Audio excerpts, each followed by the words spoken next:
तो सभी मित्रों का आज इस वीडियो में हार्दिक अभिनंदन है, स्वागत है। मुझे उम्मीद है कि आप सभी लोग स्वस्थ होंगे, मस्त होंगे और अपने पढ़ाई में व्यस्त होंगे।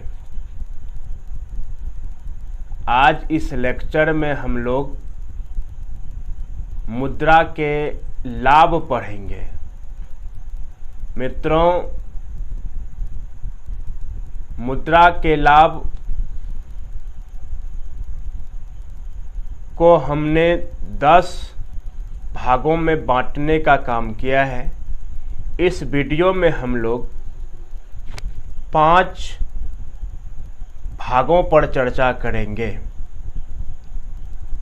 हम सभी को यह अनुभव हो चुका है और विदित भी हो चुका है, जान भी चुके हैं कि without money nothing is possible in this world. तो मुद्रा के क्या क्या लाभ हैं उसको समझने का प्रयास करते हैं। इसका पहला लाभ है, फर्स्ट पॉइंट जिसको कहा जाए, मुद्रा से उपभोक्ता को लाभ। उपभोक्ता को लाभ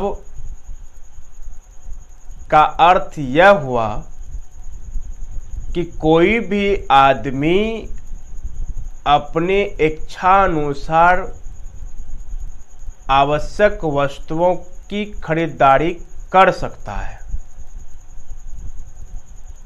उसके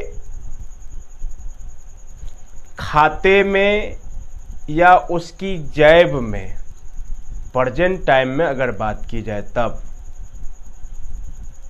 जितने रुपए होंगे उस रुपए के अनुसार ही वो वस्तुओं को खरीद सकता है।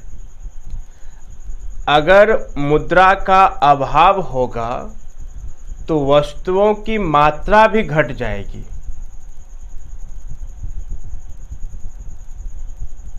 तो मुझे लगता है कि यह पॉइंट आपको क्लियर हो गया होगा।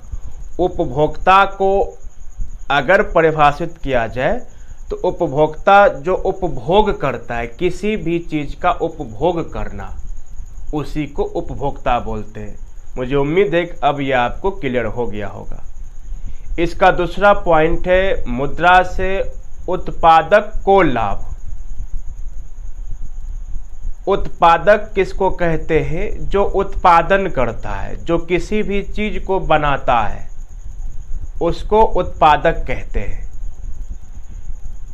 तो किसी भी चीज को बनाने के लिए उसमें पहले कच्चे माल की आवश्यकता होती है।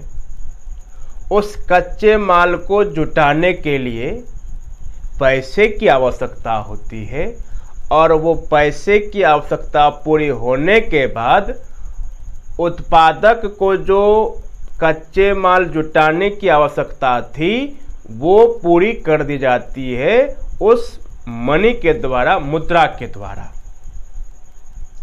या अगर उसके पास मनी नहीं है तो किसी से कर्ज लेकर के वो कच्चे माल जुटा सकता है। और उत्पादक को इसमें जो लाभ है, प्रमुख लाभ अगर कहा जाए, तो वो सामान को बनाने वक्त जान जाता है, समझ जाता है कि इसकी लागत कितनी हुई या इसमें कितने रुपए लगे, और इस वस्तु का जो नवनिर्मित वस्तु है का क्या दाम होना चाहिए, इस वस्तु से हमें कितना लाभ मिलेगा। तो ये सारी चीजें मनी के द्वारा निर्धारित होती हैं। उसमें जितने रुपए वो खपत करेंगे, स्वाभाविक है उससे अधिक वो कमाने की कोशिश करेंगे। इसका तीसरा पॉइंट है, मुद्रा और साख। तो मुद्रा तो आपको बहुत पहले से क्लियर है, मुद्रा क्या है। इसमें साख शब्द है। साख का अर्थ होता है लोन लेना।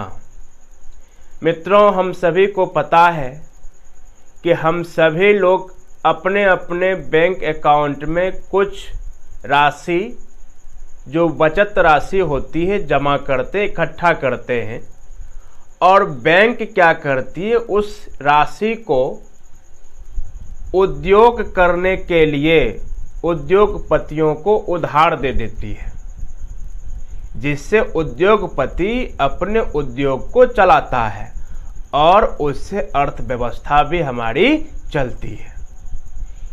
तो ये हमारा तीसरा लाभ था, अर्थात मनी का तीसरा लाभ था। इसका चौथा लाभ है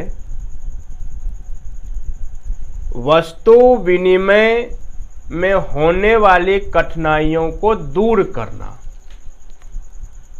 वस्तु विनिमय में विनिमय करना बिल्कुल कठिन था, लेकिन मुद्रा ने विनिमय करना आसान कर दिया। तो ये हमारा हो गया चौथा लाभ। और पांचवा लाभ है मुद्रा और पूंजी की तरलता। तो आपको जो शब्द परेशान करती होगी वो करती होगी तरलता। सर क्या है, इकोनॉमिक्स में तरल लिक्विड क्या समझ में नहीं आया। तो तरलता का अर्थ होता है कैश, नगद। आपकी जेब में कितने रुपए हैं, उसी को तरलता कहा जाता है। और उस तरलता के द्वारा आप अपनी इच्छानुसार कोई भी सामान खरीद सकते हो, कोई भी वस्तु किसी भी समय और कहीं भी खरीद सकते हो। तो ये कैसे पॉसिबल होगा? जब आपके पास कैश होगा, कैश अर्थात तरलता होगी। तो आज के इस वीडियो में, जिसको हमने नाम दिया था पार्ट 1, इसको यहीं पर समाप्त करते हैं। इसका पार्ट 2 बहुत जल्द ही इस चैनल पर अपलोड किया जाएगा। तब तक के लिए जय हिंद।